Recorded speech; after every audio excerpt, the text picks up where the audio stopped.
আমরা চাই ব্যালটের মাধ্যমে জনগণের রায়ে সরকার গঠিত হবে।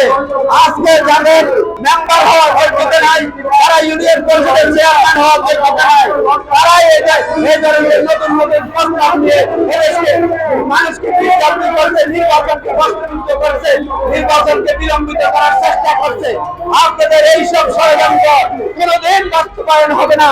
এদেশের মানুষ যখন রক্ত দিতে শিখেছে, এদেশের মানুষ যখন প্রতিবাদ করতে শিখেছে, এদেশের মানুষ যখন প্রতিহত করার ঘোষণা দিয়েছে, ঠিক আমরা জানি আমাদের নেতা বিএনপির ভারপ্রাপ্ত চেয়ারম্যান তারেক রহমান এই হুলিয়া দিয়ে, এই ফাঁসির দণ্ডাদেশ দিয়ে এই তারেক রহমান বাংলাদেশের মানুষকে, বাংলাদেশের মুক্তিকামী মানুষকে যেভাবে আগলিয়ে রেখেছে, যেভাবে দিক নির্দেশনা দিয়ে এই হাসিনার এই শাসনকে হাসিনা পালিয়ে যেতে বাধ্য হয়েছে।